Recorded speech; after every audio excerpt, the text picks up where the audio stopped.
दोनों ही अपराधजनक होता है। इसलिए वैष्णवों के तत्व को, वैष्णवों के चरित्र को, वैष्णवों के स्वरूप को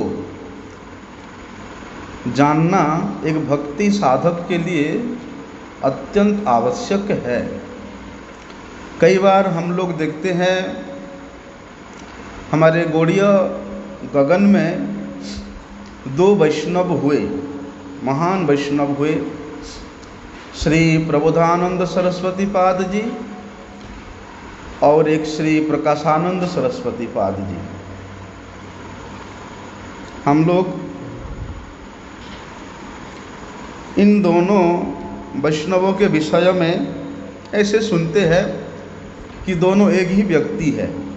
कहते हैं कि काशी में जो प्रकाशानंद थे वे ही जब श्रीमन महाप्रभु जी का कृपा प्राप्त हुआ, वे ही प्रकाशानंद बाद में अपनी मायावाद को छोड़ करके वे वृंदावन में आकर के वैष्णव बन गए थे और उनका नाम श्री प्रबोधानंद सरस्वती हुआ था। ऐसा विचार कई वैष्णवों के मुख से सुनने को मिलता है। केवल वैष्णवों के ही मुख से क्यों, एक महान तत्ववाचस्पति थे जिनका नाम था श्री मधुसूदन तत्ववाचस्पति।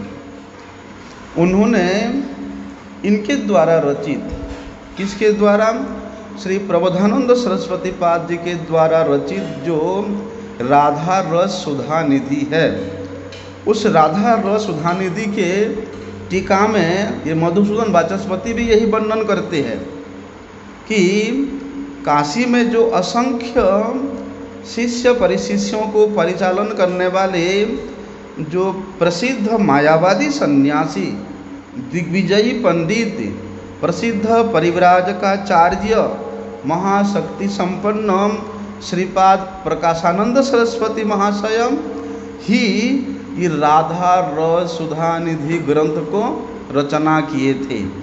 ऐसे मधुसूदन तत्ववाचस्पति उस ग्रंथ की टीका में वर्णन करते हैं, लेकिन वास्तविकता कहाँ तक है उसको हम लोगों को श्रवण करना चाहिए। समस्त अवतारों में श्रेष्ठ कलियुग पावन अवतार भगवान श्री गौर सुंदर, उनके चरणों का आश्रय करने के बाद, ब्रज रस को आस्वादन करने के बाद, वही काशीवासी पंडित प्रवीर वेदांत प्रवीण श्री प्रकाशानंद सरस्वती ही बोलते हैं नवजीवन प्राप्त करके बाद में श्रीमद् प्रबोधानंद सरस्वती के रूप में आख्यात हुए हैं। और बोलते और यही प्रकाशानंद सरस्वती जो कि प्रबोधानंद सरस्वती हुए, उन्होंने ही श्री चैतन्य चंद्रामृत, श्री राधा रस सुधा निधि, श्री वृंदावन शतकम, ऐसे बहुत से ग्रंथों का उन्होंने ही प्रणयन किया, उन्होंने ही संपादन किया। ऐसा बोल के वे मधुसूदन तत्ववाचस्पति अपनी टीका में वर्णन करते हैं। लेकिन सात्वत स्मृतिराज ग्रंथ श्री हरिभक्ति विलास में इनके विषय में श्री प्रबोधानंद सरस्वती जी के विषय में वर्णन मिलता है। वहाँ पर कुछ कुछ स्थान पर दिग्दर्शन हुआ है। किस प्रकार से दिग्दर्शन हुआ है उसको हम लोग श्रवण करते हैं कि भक्तैर्विलाश्चाम सितनु प्रबोधा नंदस्य शिष्यै भगवत प्रियस्य गोपाल भट्टो रघुनाथ दासम संतोषजम रूपा सनातनादो। बोलते भगवान के परम प्रिय श्री प्रबोधानंद सरस्वती जी के शिष्य श्री गोपाल भट्ट, बोलते हैं कि इनके प्रिय करने के लिए रघुनाथ दास गोस्वामी जी के, श्री रूप गोस्वामी जी के, श्री सनातन गोस्वामी जी के, उनको प्रसन्न करने के लिए अथवा उनको उनके प्रियता को, उनके प्रेम को प्राप्त करने के लिए स्वयं गोपाल भट्ट गोस्वामी जी ने ही पहले हरि भक्ति विलास नामक एक ग्रंथ रचना किया था। और उसी ग्रंथ में बोलते वैष्णव तत्व के विषय में, वैष्णवों के स्वरूप के विषय में उन्होंने स्पष्ट रूप से वर्णन किया था। और वास्तव में इस प्रकार का अमूल्य रचना को उन्होंने रचित करके रूप सनातन गोस्वामियों को उन्होंने परम प्रसन्न भी किया था। अभी बात क्या सुना हमने कि भक्तिर विलासाम चितनु प्रबोधानंदस्य शिष्यो भगवत प्रिय, भगवान के अतीव प्रिय श्री गोपाल भट्ट गोस्वामी किसके शिष्य हैं? बोलते हैं प्रबोधानंद सरस्वती जी के शिष्य है। इसलिए भगवत प्रिय श्री प्रबोधानंद सरस्वती जी का शिष्य गोपाल भट्ट गोस्वामी जी ने, बोलते हैं वैष्णवों के ये जो स्वरूप विचार में जो जो भ्रम था लोगों के हृदय में, उन भ्रम को उन्होंने अपनी लेखनी के माध्यम से अनेक प्रयास किया था दूरीभूत करने के लिए। तो कहते हैं ये गोपाल भट्ट गोस्वामी जी ये कौन है? हम लोग गोपाल भट्ट गोस्वामी जी के जीवनी के विषय में तो सुनते हैं, उनके विषय में कविराज गोस्वामी जी ने भी चैतन्य चरितामृत में वर्णन किया है, और हमारे गुरु जी ने जो गौरपाशा चरितावली वर्णन किया है उसमें भी गोपाल भट्ट गोस्वामी जी के बारे में विशेष विशद वर्णन है। तो ये गोपाल भट्ट गोस्वामी कौन है? बोलते हैं श्री रंग क्षेत्र निवासी श्री वेंकट भट्ट नामक वहाँ के जो श्री संप्रदायिक एक ब्राह्मण है, उन श्री संप्रदायिक ब्राह्मण वेंकट भट्ट का ये पुत्र है। और ये वेंकट भट्ट ये लोग तीन भाई थे। एक तो श्री त्रिमल्ल जिनको तिरुमलय के नाम से पुकारते हैं, सबसे ज्येष्ठ है तिरुमलय, फिर बीच में वेंकट भट्ट, और उनके जो कनिष्ठ भ्राता है वे है प्रबोधानंद सरस्वती, अर्थात श्री गोपाल भट्ट गोस्वामी जी के ये क्या हुए? पितृव्य हुए। पितृव्य मतलब उनके चाचा, उनके पिता के भाई हुए, ऐसा बोलते। वही प्रबोधानंद सरस्वती जी ये कौन थे? ये श्री रामानुज संप्रदाय के त्रिदंडी सन्यासी थे। तो परम आराध्य शिल भक्ति सिद्धांत सरस्वती गोस्वामी ठाकुर प्रभुपाद जी ने शिल प्रबोधानंद जी के रचित श्री चैतन्य चंद्रामृत ग्रंथ के परिचय में शिल भक्ति सिद्धांत सरस्वती प्रभुपाद जी लिखते हैं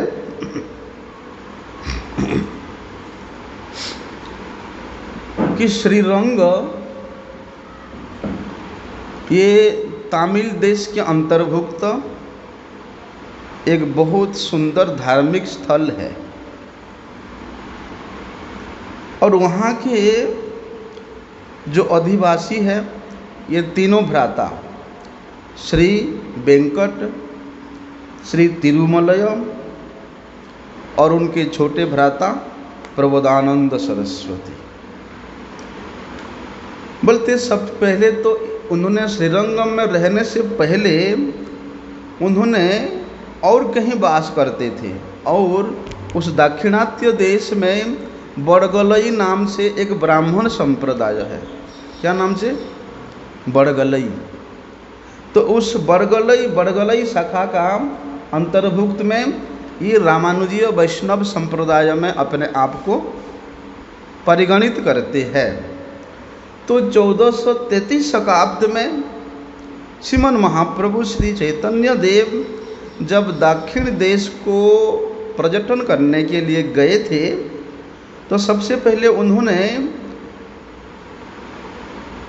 उत्कल प्रदेश उड़ीसा श्री जगन्नाथपुरी से आरंभ करके वे गोदावरी संगम पर गए।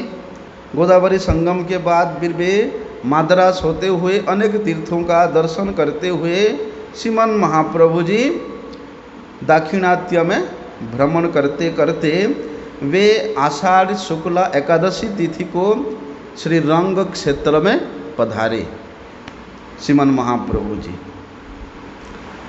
अभी जैसे ही उन्होंने श्रीरंगम क्षेत्र में आए तो चातुर्मास्य व्रत आरंभ हो गया। तो चातुर्मास्य व्रत को आरंभ होते हुए देख के श्रीमन महाप्रभु जी ने श्री रंगनाथ क्षेत्र में ही 4 मास रहने का संकल्प किया। और उस समय उस रंगनाथ क्षेत्र में केवल श्री सांप्रदायिक वैष्णव जन ही निवास करते थे। दूसरा किसी का वहाँ वास करने का अधिकार नहीं था। इसलिए वो उसी समय में श्री संप्रदाय वैष्णवों के द्वारा सेवित एक सुप्रख्यात तीर्थ के नाम में प्रसिद्ध था। इसीलिए श्रीमन महाप्रभु जी ने वहाँ पर विष्णु भक्ति आचरण में आचरित सदाचार संपन्न वैष्णव गणों के पास में उनके निकट 4 मास रहने का संकल्प किया। और 4 मास तो उन्होंने प्रत्येक दिन उन श्री संप्रदाय वैष्णवों के साथ कृष्ण कथा आलापन करते थे और प्रत्येक दिन श्री रंगनाथ भगवान का दर्शन करने के लिए जाते थे। बोलते उसी समय श्रीमन महाप्रभु जब 4 मास काल तक श्रीरंग क्षेत्र में रहे तो समस्त श्री सांप्रदायिक वैष्णवजन श्रीमन महाप्रभु जी के ऐसे भाव गंभीर प्रेम सिद्धांत और कृष्ण कथा के प्रति इतना अति उत्कृष्ट भाव को देख करके समस्त दाक्षिणात्य के वैष्णव जन श्रीमन महाप्रभु जी का चरण आश्रय किया था। उन सब में श्रीमन महाप्रभु जी को विशेष आदर के साथ विशेष सम्मान के साथ उनके साथ व्यवहार करते थे। बोलते उसी समय ये तीनों भाई गोपाल भट्ट गोस्वामी जी के पिताजी और उनके ताऊ और चाचा कौन कौन, तिरुमलयम, वेंकट और प्रबोधानंद सरस्वती, इनको गोपाल गुरु भी बोलते हैं। प्रबोधानंद सरस्वती पाद को गोपाल गुरु भी बोलते हैं क्योंकि वे गोपाल भट्ट गोस्वामी जी के गुरु है, इसलिए इनका एक नाम गोपाल गुरु भी पड़ गया था। ये तीनों भाई बोलते वहाँ पहले मैसूर में रहते थे। मैसूर से बाद में उन्होंने श्रीरंग में रंग क्षेत्र में आकर के अपने बसती स्थापन किया। तो विशेष रूप से ये लोग आंध्र या उत्तर प्रदेश के अधिवासी है। श्रीमन महाप्रभु जी ने इस विप्र वंश के प्रति कौन सी, यही बड़गलई ब्राह्मण संप्रदाय का जो गोपाल भट्ट गोस्वामी जी के पितृव्य है, ये वैष्णव ये ब्राह्मण परिवार के प्रति श्रीमन महाप्रभु जी अत्यधिक प्रेम करते थे, जिसके कारण उनके सेवा से प्रसन्न होकर के 4 मास तक श्रीमन महाप्रभु जी ने श्री वेंकट भट्ट के घर में ही अतिवाहित किया। इतनी में प्रत्येक दिन ये पूरे परिवार को श्रीमन महाप्रभु जी का कितना संग प्राप्त हुआ। अब जिसके घर में स्वयं महाप्रभु जी रहे हैं, उनका क्या सौभाग्य होगा। बोलते जब श्रीमन महाप्रभु जी प्रत्येक दिन गोदावरी स्नान करने के लिए जाते थे तो स्त्रियों को छोड़कर के इनके परिवार के सब श्रीमन महाप्रभु जी के साथ गोदावरी में स्नान करने जाते थे। स्नान करते हुए जाते कृष्ण कथा, आते हुए कृष्ण कथा, नाना प्रकार के उल्लास, इस प्रकार श्रीमन महाप्रभु जी के साथ जैसे अपने परिवार का व्यवहार होता ना, उस प्रकार का व्यवहार श्रीमन महाप्रभु जी ने ये गोपाल भट्ट गोस्वामी जी के पितृव्य परिवार को प्रदान किया था। इनमें से जो वेंकट भट्ट थे उनके पुत्र तब ये पौगंड अवस्था को प्राप्त हो गए थे। श्री गोपाल भट्ट जो कि षोडगोस्वामियों में से अन्यतम है, हम लोग उनके विषय में विशेष रूप से जानते हैं, श्रवण करते हैं। वे वेंकट भट्ट के पुत्र हुए वहाँ पर। श्रील प्रभुपाद जी अपने अनुभाष्य में वहाँ लिखते हैं कि श्री संप्रदाय के जो वैष्णव जन है वे लोग विशेष रूप से श्री लक्ष्मी नारायण का ही उपासना करते हैं। लक्ष्मी नारायण का ही उपासना प्रिय है। इसलिए श्रीमन महाप्रभु श्री चैतन्य देव का एक आंतरिक दया का गुण उस भट्ट परिवार के ऊपर इस प्रकार का था कि उन्होंने, बोलते हैं, लक्ष्मी नारायण के परम उपासक होने पर भी श्रीमन महाप्रभु जी के दर्शन से, स्पर्शन से, उनके द्वारा आलापन से, उनके सेवा से इस परिवार का श्री कृष्ण कथा के प्रति, श्री कृष्ण रस आस्वादन के प्रति अत्यधिक उत्कंठा था। और श्रीमन महाप्रभु जी इस परिवार को कृष्ण कथा सुनाते सुनाते कृष्ण रस में निपुण कर दिए थे। ऐसा इसलिए उस तिरुमलय के विषय में, जो कि उनके बड़े भ्राता थे, विशेष कुछ जानकारी नहीं मिलने पर भी बोलते ये तीनों भाई चैतन्यगत प्राण ही थे, ऐसा जाना जाता है गौर गणोदेश दीपिका को अध्ययन करने से। तो वहाँ पर श्री वेंकट भट्ट के साथ श्रीमन महाप्रभु जी का जो भी कथोपकथन हुआ था, उसको कविराज गोस्वामी जी ने चैतन्य चरितामृत के 9वें परिच्छेद में उल्लेख किया है। लेकिन श्री प्रबोधानंद सरस्वती पाद जी के बारे में कविराज गोस्वामी जी ने कहीं पर भी उल्लेख नहीं किया है। मध्य लीला के 9वें परिच्छेद में प्रबोधानंद सरस्वती जी के बारे में नहीं है वर्णन वहाँ पर। हाँ, नहीं, वेंकट भट्ट और श्रीमन महाप्रभु जी के विषय में जो भी कथोपकथन हुआ था, हाँ, वो जो है कविराज गोस्वामी जी ने वहाँ वर्णन किया है। लेकिन इनके जो छोटे भाई श्री प्रबोधानंद थे, ये श्री चैतन्य महाप्रभु जी के प्रति अत्यंत अनुरक्त थे। ऐसा, यद्यपि से श्री संप्रदाय का एक जीवर स्वामी थे, त्रिदंड सन्यासी थे, लेकिन फिर भी वे श्रीमन महाप्रभु जी के प्रति विशेष अनुरक्त थे।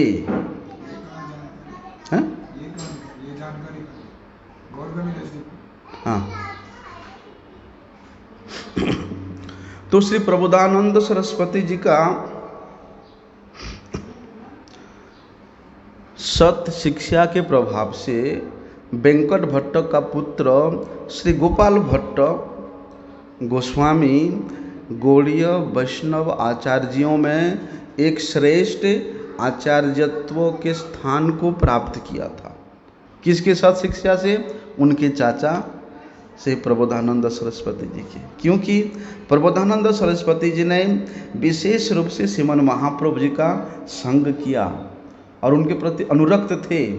इसलिए प्रबोधानंद सरस्वती जी ने अपने भाई के पुत्र गोपाल भट्ट को श्री चैतन्य महाप्रभु जी के, श्री चैतन्य संप्रदाय के, श्री गौड़ीय संप्रदाय के सिद्धांत को बोल बोल के उनको प्रवीण कर दिए थे।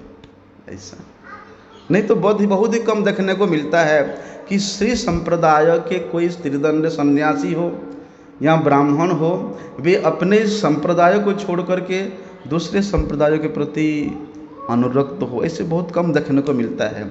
आज भी जाओ आप दाक्षिणात्य देश में, जितने भी बड़े बड़े मंदिर है, सब श्री संप्रदाय के सेवक गणों ब्राह्मणों के अंतर्गत है। यद्यपि वे समस्त त्रिदंडी पाद गणों को विशेष सम्मान करते हैं, लेकिन अपनी संप्रदायों को छोड़ करके भी जाने के लिए कभी भी प्रयास नहीं करती। तो श्री चैतन्य महाप्रभु जी के जितने भी मुख्य पार्षद गण थे, उनमें से श्री प्रबोधानंद सरस्वती पाद जी का स्थान अत्यंत उच्च था। इसलिए कवि कर्णपुर ने श्री गौर गणदेश दीपिका में प्रबोधानंद सरस्वती जी के विषय में वर्णन किया है कि ये प्रबोधानंद सरस्वती ये कृष्ण लीला में तुंग विद्या सखी के नाम से परिचित थे। तुंग विद्या व्रजेयासित सर्वशास्त्र विशारद सप्रबोधानंद जतिर गौरत गान सरस्वती। बोलते हैं श्री कृष्ण लीला के समय में वृंदावन में जिन्होंने सर्वशास्त्रविद तुंग विद्या सखी के नाम से सुपरिचित थे, वही तुंग विद्या सखी श्रीमन महाप्रभु जी के लीला को सहायता प्रदान करने के उद्देश्य से बोलते हैं प्रबोधानंद जति के रूप में श्री गौर गुण को विशेष विस्तार रूप से वर्णन किया है। तो हरिभक्ति विलास के प्रारंभ में इस प्रकार लिखा हुआ है कि भगवत प्रिय श्री प्रबोधानंद सरस्वती जी का शिष्य श्री गोपाल भट्ट गोस्वामी अपनी शिक्षा गुरु श्री रूप रघुनाथ सनातन गोस्वामी जी को संतोष विधान करने के लिए उन्होंने पहले हरिभक्ति विलास नामक उस ग्रंथ का रचना किया था।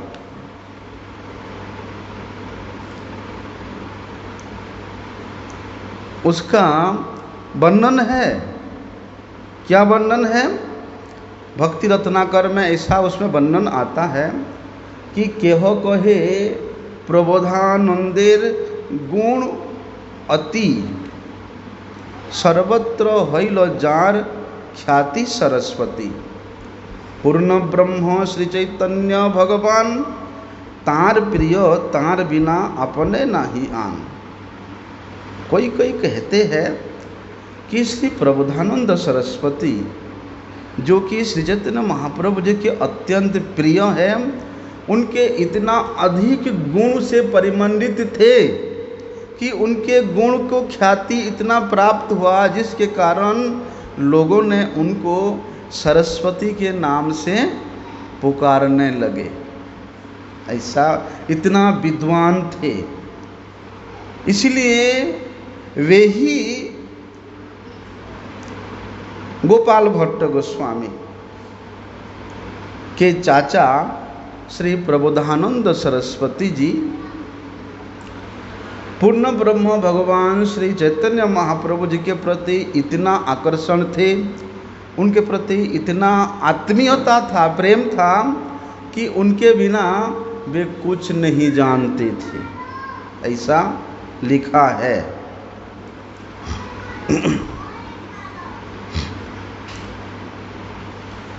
कोई कोई वर्णन करते हैं भैया, प्रश्न भी करते हैं, जब श्री प्रबोधानंद सरस्वती पाद जी श्रीमान गौरांग महाप्रभु जी का इतना परम प्रिय पार्षद थे, तो कविराज गोस्वामी जी, कृष्णदास कविराज गोस्वामी जी ने उनके विषय में चरितामृत में क्यों उनका नाम तक नहीं लिखा, क्यों उनके विषय में लिपिबद्ध नहीं किया?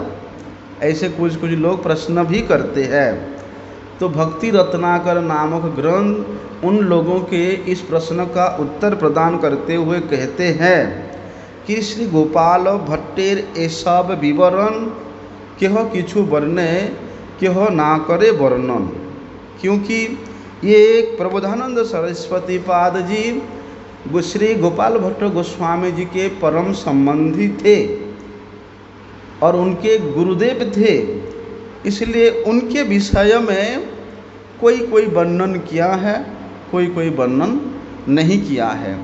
जो वर्णन नहीं किया उसका भी कुछ विशेष कारण है कि अपराध विचितार हृदय संचारे ना बुझिया मर्म इथे कुतर्क जय करे। बोलते हैं इस विषय को, गोपाल भट्ट गोस्वामी जी के जन्म के विषय को, उनके शिष्यत्व प्राप्ति के विषय को, उनके परम आराध्यतम श्री गुरुदेव के विषय में लोग कुछ नहीं जान करके व्यर्थ में तर्क करते हैं और अयथा उन्होंने वैष्णव अपराध करने में अपने आप को नहीं रोक पाते हैं। इसलिए परम रसिक पूर्व कविगण वर्णिते समर्थ होया ना करे वर्णन। इसलिए पहले पहले परम रसिक वैष्णव जन हुए, कविगण हुए, यद्यपि वे सब कुछ वर्णन करने में समर्थ थे, लेकिन इसी भय से कहीं अपराध ना हो जाए। अगर उनके स्वरूप विचार में, उनके भजन के विचार में उनके संबंध के विचार में किसी प्रकार का कहीं अगर भूल हो गया तो अपराध होगा। इसी कारण भयभीत होकर के वे कविगण भी वर्णन नहीं करते थे।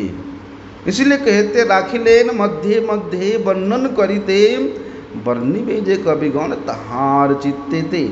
श्री गोपाल भट्ट हृष्ट हया आज्ञा दिला ग्रंथे निज प्रसंग वर्णिते निषादिला। इसलिए श्री प्रबोधानंद सरस्वती पाद जी ने अपने शिष्य श्री गोपाल भट्ट गोस्वामी को निर्देश दिया कि तुम जो है कविराज गोस्वामी को बताओ। उन्होंने हमारे बारे में अपने ग्रंथ चरितामृत में कुछ भी वर्णन ना करे। क्यों ऐसा कहा उन्होंने, क्यों निषेध किया? क्यों निषेधिला यहाँ के बुझते पारे। क्यों निषेध किया ये भी समझना बड़ा ही मुश्किल की बात है, क्योंकि प्रबोधानंद सरस्वती पाद जी वे ऐसे रहना चाहते थे ऐसी अपना ख्याति बिल्कुल भी ना हो। इसलिए उन्होंने वृंदावन में जब थे उनके इतना ख्याति हो गया कि वे ख्याति के भय से वे काम्यवन में चले गए। काम्यवन में एकांत में भजन करते थे। इसलिए वहाँ पर भक्ति रत्नाकर में वर्णन है कि निरंतर अति दीन मानेन अपनारे कविराज तार आज्ञा नारे लंघी बारे। अपने आप को हमेशा अति दीनहीन के रूप में वे प्रस्तुत करते थे और ऐसे परम वैष्णव के जो आज्ञा है उसको कविराज गोस्वामी श्री कृष्णदास कविराज गोस्वामी जी ने भी लंघन नहीं किया कि उन्होंने अगर ऐसा निर्देश दिया है तो उस निर्देश को पालन करना ही हमारा शिरोधार्य है। तो प्रबोधानंद सरस्वती जी का भाव इस प्रकार का था कि श्रीमन महाप्रभु जी के संग के प्रभाव से, उनके दर्शन स्वर्शन आलापन के प्रभाव से उनके हृदय में एक माधुर्य के प्रति विशेष गांभीर्यता भाव प्रकट हुआ था। इसलिए प्रबोधानंद सरस्वती पाद जी के रचनाओं में भी देखने को मिलता है। आप लोग कभी अध्ययन करना, श्री चैतन्य शिक्षामृतम, श्री राधा रोज सदानिधि, श्री वृंदावन शतकम, श्री नवद्वीप शतकम, इन ग्रंथों को अध्ययन करना। इनके शब्दों में इतना परम परिस्फुटता है, इतना गंभीर तात्पर्य है, उनके भाषा में गांभीर्यता है और उतना ही श्रीमन महाप्रभु जी के रूप को, उनके चरित्र को, उनके लीला को और वृंदावनाधिपति भगवान श्री कृष्ण चंद्र और वृषभानुनंदिनी श्रीमती राधा रानी जी के जो परम मनोहर लीला है उसको उन्होंने कितना माधुर्य के साथ वर्णन किया है, ये उनका अध्ययन करने से मालूम पड़ता है। इसलिए प्रबोधानंद सरस्वती पाद जी ने श्री राधा रस सुधानिधि काव्य ग्रंथ में जो वर्णन किया श्रीमती राधा रानी जी के रूप का, गुण का, लीला का, उनके चातुर्य का, उनके माधुर्य का, वास्तव में वो अतुलनीय है। बड़े बड़े विद्वान भी, बड़े बड़े वेदांती भी उनके उस गांभीर्यतापूर्ण भाषा को समझने में अतीव दुरहित रहते हैं। तो कोई कोई काशीवासी जो मायावादी प्रकाशानंद सरस्वती जी है उनके साथ ऐसा परम वैष्णव, श्रेष्ठ वैष्णव, वैष्णवों में अग्रगण्य श्री प्रबोधानंद सरस्वती पाद के साथ एकत्व करने का प्रयास करते हैं, परंतु उनके इस प्रकार की कथा जो लोग प्रकाशानंद सरस्वती पाद जी को और प्रबोधानंद सरस्वती पाद जी को एक जैसा करने को प्रयास करते हैं, उनकी कथा को कौन विश्वास करेगा। स्वयं प्रभुपाद जी कहते हैं कि वो हम स्वयं विश्वास नहीं करते, यहाँ विश्वास करने योग्य नहीं है। प्रकाशानंद सरस्वती एक मायावादी सन्यासी है, उनके संबंध में श्री चैतन्य चरितामृत में कविराज गोस्वामी जी ने क्या वर्णन किया है कि जब श्रीमन महाप्रभु जी ने नवद्वीप में नवद्वीप लीला करते समय श्रीमन महाप्रभु जी के हृदय में वराह भगवान का वराह भाव का आवेश हुआ, तो वराह भाव के आवेश में उन्होंने अत्यंत गर्जना के साथ मुरारी गुप्त के भवन में भागते हैं। लेकिन मुरारी गुप्त देखते हैं, अरे श्रीमन महाप्रभु जी अभी तो वराह भाव में भावित है और इतना गंभीर है, इतना उच्छृंखल है, इतना क्रोध परायण है। जिस प्रकार से भगवान वराहदेव ने पृथ्वी देवी को उद्धार करने के लिए अत्यधिक क्रोधित होकर के उससे राक्षस हिरण्याक्ष के साथ युद्ध किया था, बोलते हैं ऐसे ही श्रीमन महाप्रभु जी वराह भाव में भावित होकर के मुरारी गुप्त के घर में आते हैं। अभी मुरारी गुप्त कैसे शांत करे उनको? मुरारी गुप्त उनको बोलते वराह भगवान के रूप गुण लीला से परिपूर्ण श्लोक सुना करके तब श्रीमन महाप्रभु जी के उस क्रोधावेश भाव को शांत करते हैं और कहते हैं वेद के प्रति उन्होंने क्रोध करते हैं कि वेद वाक्य ऐसा है। क्या है वेद वाक्य? वेद मुझे जो है ऐसा वर्णन करता है कि हस्तपद मुख मोर नाही को लोचन, वेदे मोरे यही मत करे विडम्बन। वेद मुझे ऐसा वर्णन करता है कि मेरा हाथ नहीं है, मेरा चरण नहीं है, मेरा मुख नहीं है, मेरा आँख नहीं है। इस प्रकार का विडम्बना के साथ वेदांत मुझे वर्णन करता है। और वही वेदांत के सूत्र को कौन पढ़ाता है? काशीते पढ़ाए बेटा प्रकाशानंदो, सही बेटा करे मोर अंग खंड खंड। श्रीमन महाप्रभु जी वहाँ क्रोधित होकर कहते हैं काशी में जो प्रकाशानंद है वो वही वेद का पाठ कराता है और उसका उल्टा अर्थ करता है। कैसा उल्टा अर्थ करता है कि मेरे सब कुछ है, मेरे हाथ है, चरण है, शरीर है, आँख है, कान है, लेकिन वे बेटा प्रकाशानंद उसको अस्वीकार करके मेरे शरीर को खंड खंड करता है। बाखानये बेत मोरे विग्रह न माने, सर्व अंग हईल कुष्ठ तबु नहीं जाने। ऐसा वर्णन करता। अरे वेद में तो भगवान के सारूप्य वर्णन का कोई है ही नहीं। भगवान के सगुण भगवान को सगुण रूप में कहीं वर्णन किया है नहीं। ऐसा बोल के वे बेटा प्रकाशानंद लोगों को भ्रमित करता है, गुमराह करता है।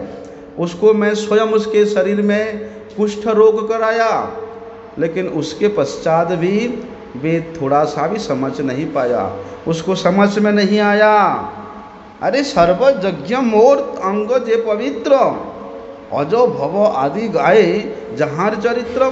मेरे श्री अंग जो कि यज्ञमय है, परम पवित्र है, मेरे अंग का स्मरण करने मात्र से जीव परम पवित्र हो जाता है।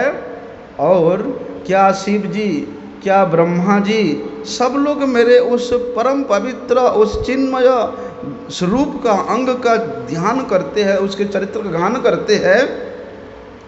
और वे प्रकाशानंद वो कौन होता है जो मेरे रूप को ना माने। पुण्य पवित्र तो पाए जे अंग परोसे, तहाँ मिथ्या बोले बेटा के मन साहस।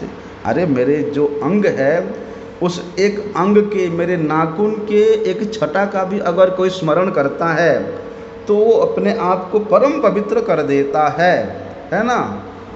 पुंडरीकाक्षम पुनातु, पुंडरीकाक्षम पुनातु, कि पुंडरीकाक्ष भगवान के श्री रूप का ध्यान करने मात्र से बोलते परम अपवित्र अवस्था में भी जो पवित्रता को प्राप्त करता है। बोलते मेरे ऐसे अंग को, मेरे ऐसे रूप को वो प्रकाशानंद बेटा मिथ्या समझ करके वर्णन करता है। ऐसा साहस उसने कैसे हुआ उसका ऐसा। और ये घटना हुआ था 1425 शताब्द से लेकर 1430 शताब्द के मध्य में। श्रीमन महाप्रभु जी फिर 1433 में वहाँ श्रीरंगम में दाक्षिणात्य श्रीरंग क्षेत्र में शुभागमन करके वो जो तीनों भाई तिरुमलय, श्री वेंकट और प्रबोधानंद सरस्वती पाद, इनको वहाँ देखने को मिलती है कि कितने में 1933 में तीनों भाई से वहाँ मिलते हैं। उसी समय ये तीनों भाई बोलते श्री सांप्रदायिक श्री रामानुजीय वैष्णव थे और विशिष्ट अद्वैतवादी नित्य श्री लक्ष्मी नारायण का ही श्री विग्रह का उपासना करते हैं, उनका ही सेवक थे। और प्रकाशानंद उस समय के तात्कालिक जो है शंकर संप्रदाय के शंकर मत को प्रवर्तित करने वाला मायावादियों में वे सबसे अग्रगणी थे, मायावादियों का वे नेता थे। ऐसा तो ये दो व्यक्ति जो कि नित्य श्री संप्रदायिक श्री रामानुज जी के अनुयायी वैष्णव है, श्री लक्ष्मी नारायण जी के नित्य सेवक है, और इधर शंकर संप्रदाय को प्रचार करने वाला मायावादी सेवकों का भी सबसे नेता है। तो ये दोनों व्यक्ति को एक रूप में प्रस्तुत करना, दोनों व्यक्ति को साम्यता के रूप में प्रयास करना, ये तो एक पागलपन ही है। ऐसा अपराधयुक्त भी है।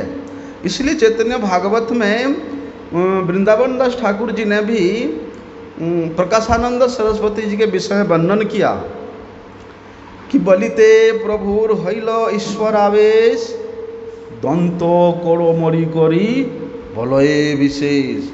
श्रीमन महाप्रभु जी इस प्रकार प्रकाशानंद जब उनके श्री विग्रह को खंड खंड करके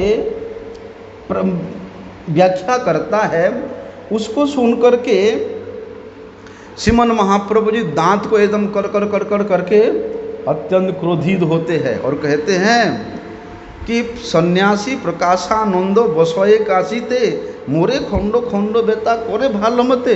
वो काशी में रहने वाला जो प्रकाशानंद है वो बेटा मेरे शरीर को खंड खंड करता है और अच्छा करके करता है। क्या करता है? पढ़ाए वेदांत मोर विग्रह ना माने पुष्ट करा इनु अंगे तबु नहीं जाने। वेदांत को अध्ययन कराता है, पाठ कराता है, लेकिन मेरे विग्रह को नहीं मानता है। इसी अपराध के कारण उसके शरीर में कुष्ठ रोग हो गया। उसके बाद भी उसका कोई बोध नहीं है, कोई पश्चाताप नहीं है। तो अनंत ब्रह्मांड मोर जे अंगे थे वैसे तहाँ मिथ्या बोले बेटा के मन सहाँ से। अरे अनंत विश्व ब्रह्मांड मेरे एक एक रोमकूप में वास करते हैं, चराचर विश्व ब्रह्मांड मेरे श्री अंग में वास करते रहते हैं। तो उसी अंग में रहते हुए भी ये बेटा प्रकाशानंद कैसे साहस हुआ कि मैं मिथ्या हूँ, मेरे स्वरूप मिथ्या है, मेरे रूप मिथ्या है, मेरा गुण मिथ्या है। ऐसा निर्गुण निराकार निर्भेद के रूप में कैसे वर्णन करने का साहस प्राप्त किया उसने। तो वहाँ मुरारी गुप्ता को श्रीमन महाप्रभु जी कहते हैं कि सत्य कहो मुरारी आमार तुमी दास जेना माने मोरंग सही जाए नाश। देखो मुरारी गुप्ता तुम मेरे दास हो, तुम्हारे साथ मेरा अत्यंत प्रियता है। जैसे श्रीमन महाप्रभु भगवान श्री कृष्ण अर्जुन को कहते हैं कि अर्जुन एक तो तुम मेरे सखा हो, दूसरा इससे मेरे प्रिय हो। इसीलिए समस्त वेदांत इतिहास के जो सारवाद है वो मैं तुमको बता रहा हूँ। वहाँ भगवान कहते हैं मन मना भव मद भक्त मज्जा जिमाम नमस्कुरु। ठीक उसी प्रकार यहाँ पर श्रीमन महाप्रभु जी मुरारी गुप्ता को कह रहे हैं कि देखो मुरारी गुप्ता मेरा जो श्री विग्रह है ये नित्य है, सत्य है और नित्य सच्चिदानंद विग्रह है। इसलिए मेरे विग्रह को जो नहीं मानता उसका सर्वनाश हो जाता है। सत्यमोर लीला कर्म सत्यमोर स्थान हे मिथ्या बोली मोरे करे खान खान, मेरे लीला नित्य सत्य है, मेरे धाम नित्य सत्य है, मेरे कर्म नित्य सत्य है। लेकिन मेरी लीला को, मेरे कर्म को, मेरे धाम को, मेरे भक्त को, मेरे नाम को जो मिथ्या बोल के समझता है, जो मिथ्या बोल के प्रचार करता है, बोलते उसको अनंत कोटि जन्मों तक नरक का वास करना पड़ता है। और भी बात है, प्रकाशानंद सरस्वती मायावादी सन्यासी विशेष रूप से एक दंडी होते हैं। शंकर संप्रदाय का जो सन्यासी होते हैं वो एक दंडी होते हैं। तो वे एक दंडी सन्यासी प्रकाशानंद उस समय उन मायावादियों का नेता था। और कहाँ हमारे वैष्णव अग्रगण्य श्री प्रबोधानंद सरस्वती पाद जी श्री रंग क्षेत्र मैसूर देश के अंतर्गत श्री रंग क्षेत्र प्रवासी रामानुजीय त्रिदंडी जीआर स्वामी है ना। तो प्रकाशानंद काशीवासी मायावादी और प्रकाशानंद यहाँ काम्यवन निवासी परम वैष्णव। एक जन तो आर्यावर्त निवासी है, दूसरे जन दक्षिणात्य निवासी परम वैष्णव है। एक जन निर्विशेषवादी है तो एक जन विशिष्ट अद्वैत सविशेषवादी है। बाद में फिर वे अचिंत्य द्वैत मत को आश्रित किया था। इसीलिए कहते हैं वहाँ तो मायावादी है जो कि विष्णु वैष्णव का विरोधी है, हैं? और दूसरा नित्य सिद्ध श्री गौरांग महाप्रभु जी के परम प्रिय पार्षद वैष्णव आचार्य है। इसलिए गोपाल भट्ट गोस्वामी जी के गुरुदेव है वे प्रबोधानंद सरस्वती पाद जी। तो गोपाल भट्ट गोस्वामी जी के परम आराध्य पितृव्य उनके पिता के भाई चाचा और गुरुदेव भी वे नित्य सिद्ध भक्त कुल चूड़ामणि और दूसरा विष्णु वैष्णव विद्वेषी मायावादी जो कि बद्धचर है। तो ये दोनों में इस प्रकार के साम्यता को दर्शाना, दोनों को एक जैसा समझना, दोनों के स्वरूप को भ्रमित कर देना, ये एक के विशेष वैष्णव अपराध है। हैं? पहले तो निंदा करेंगे, फिर वही व्यक्ति के जब गुण आ जाएगा तब उसका फिर हम स्तुति करेंगे। नहीं, ऐसा नहीं। अगर ऐसा करेंगे तो ये अपराधजनक है। तो चैतन्य चरितामृत के आदि लीला में मायावादी प्रकाशानंद सरस्वती जी के विषय में वर्णन भी मिलता है कि 1425 से 1430 के मध्य में जो व्यक्ति मायावादी था काशी में, वो व्यक्ति 1433 में अर्थात 3 साल बाद किस प्रकार से वहाँ दक्षिण देश में जाकर के रामानुज संप्रदाय के वैष्णव में अग्रगण्य हो जाएगा। जो व्यक्ति 3 साल पहले वहाँ पर मायावादियों का सबसे बड़ा नेता था, 3 साल बाद वही व्यक्ति अपना इतना प्रभाव को, इतना शिष्यता को, इतना विद्वता को, वेदांत के सूत्रों के परिभाषा को छोड़ करके वहाँ दक्षिण देश में जा कर के वो श्री संप्रदाय का सन्यासी कैसे बन सकता है। और फिर जब श्रीमन महाप्रभु जी 1435 में जब फिर वे काशी आते हैं तब फिर वहीं पर मायावादी सन्यासी के रूप में वही प्रकाशानंद को ही देखने को मिलते हैं। तो ऐसा कैसे हो सकता है? एक व्यक्ति थोड़ी देर पहले यहाँ का मायावादी सन्यासी था, फिर 3 साल बाद जाके वहाँ वैष्णव सन्यासी हो गया, फिर उसके 2 साल बाद फिर जा कर के काशी में मायावादी हो गया।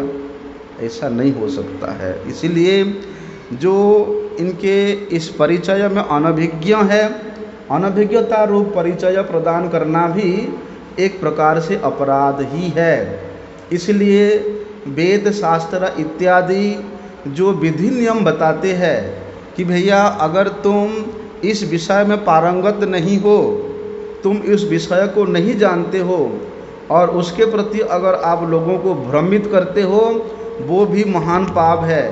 जैसे कई लोग होते हैं, देखा मैंने, ज्योतिष शास्त्रों के बारे में कुछ नहीं जानते, लेकिन ऐसे ही हाथ देखते हैं कि हम लोग कितने बड़े ज्योतिषी हैं। अगर ज्योतिष शास्त्र के उस बात को जो व्यक्ति नहीं जानता है और लोगों को भ्रमित करने के लिए वो ऐसे ही मिथ्या निर्देश देता है, वो भी पाप है। उसी प्रकार शास्त्र के सिद्धांत जो कि हमारे ऋषि मुनियों ने वर्णन किया है, उन सिद्धांत को अवगत हुए बिना उसके आप उल्टा पुल्टा अर्थ करोगे तो वो भी एक प्रकार का अपराध ही है। ऐसा इसीलिए श्रीपाद प्रबोधानंद सरस्वती जी अत्यंत दैन्यतावशतः विनयवशतः उन्होंने अपने शिष्य गोपाल भट्ट को निर्देश दिया था कि व्यक्तिगत रूप से हमारे बारे में श्री चैतन्य चरितामृत में कुछ वर्णन ना किया जाए। इसलिए कविराज गोस्वामी जी ने उनके आदेश को पालन करने के लिए या उनके आदेश को उल्लंघन नहीं करने के लिए उन्होंने वहाँ पर प्रबोधानंद सरस्वती जी के विषय में विशेष कुछ वर्णन नहीं किया।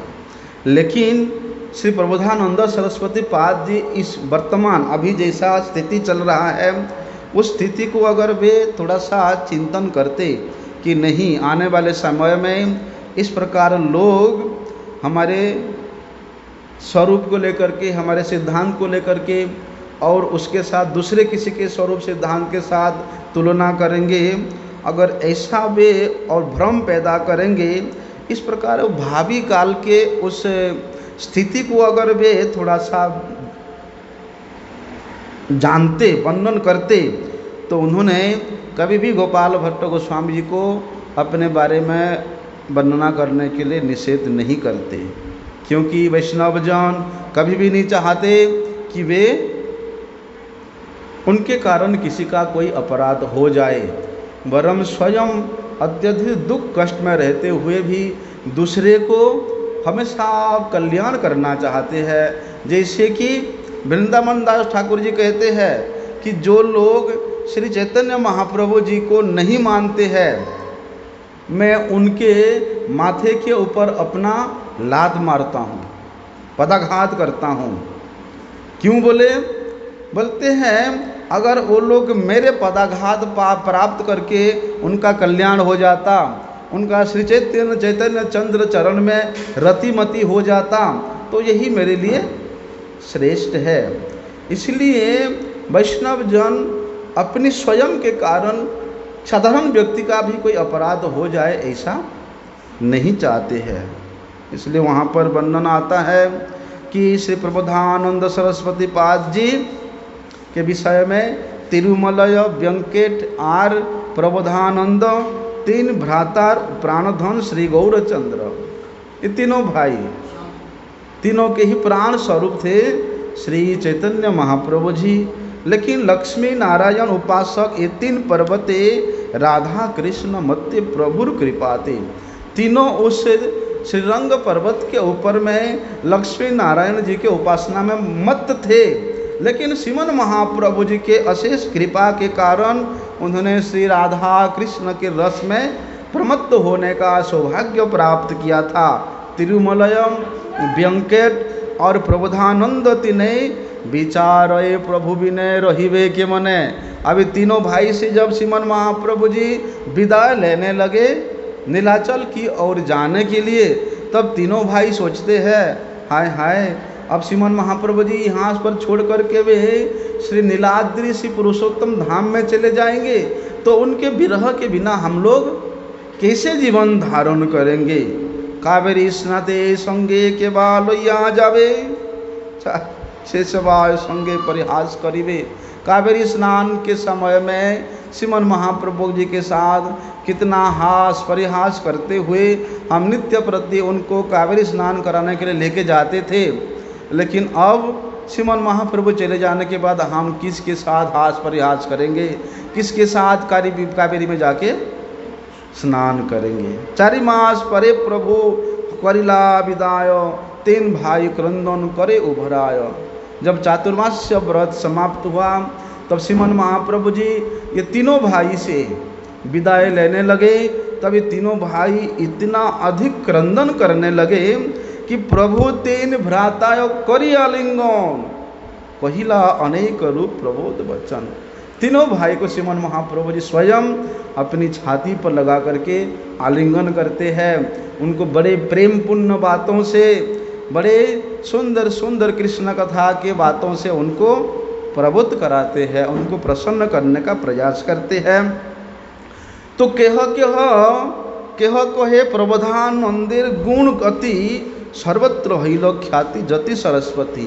बोलते प्रबोधानंद सरस्वती जी का इतना अधिक गुण था और उसके साथ भी श्रीमन महाप्रभु जी के साथ इतना प्रेम, इतना अधिक घनिष्ठता। तो गौड़ीय मठ के गौड़ीय सिद्धांत विशेष रूप से श्री प्रबोधानंद सरस्वती पाद जी के रग रग में समा गया। इसलिए उनके रचित ग्रंथ को अध्ययन करना, गौड़ीय मठ का वास्तविक सिद्धांत जो है ना, प्रबोधानंद सरस्वती पाद जी के प्रत्येक शब्द में ओतप्रोत मिलता है। चैतन्याचार्य महाप्रभु जी के बारे में ऐसा वर्णन, उनके रूप के बारे में, उनके गुण के बारे में, उनके लीला के बारे में चैतन्य चंद्रामृत अध्ययन करना, बड़ी सुंदर वर्णन किया है। तो इतना अधिक गुण था जिसके कारण वे सर्वत्र सरस्वती के रूप में विख्यात हो गए। पूर्ण ब्रह्म श्री कृष्ण चैतन्य भगवान, तार प्रियता बिना सपने नाही आन। बोलते वही प्रबोधानंद सरस्वती जी का श्री चैतन्य महाप्रभु प्राण स्वरूप थे, उनके धन स्वरूप थे, उनके सर्वस्व थे। उनके बिना तो सरस्वती पाद प्रबोधानंद जी अपनी जीवन धारण करना भी व्यर्थ समझते थे। तो ऐसा प्रबोधानंद सरस्वती पाद जो कि श्रीमन महाप्रभु जी के नित्य सिद्ध पार्षद है, उनको वहाँ मायावादी सन्यासियों का जो अग्रगण्य जति श्री प्रकाशानंद जी के साथ समता करना एक अपराध युक्त है। मंशा कल्पतरुभ्यश्च कृपा सिन्धुभ्यैव पतितानां पावनेभ्यो वैष्णवेभ्यो नमो नमः। आज रघुनाथ गोस्वामी का इसको कर दो भाई गोपाल, इसको कर दो शेर, फिर कर दो, बंद कर दो इसको, कमाल है यार, काट देना।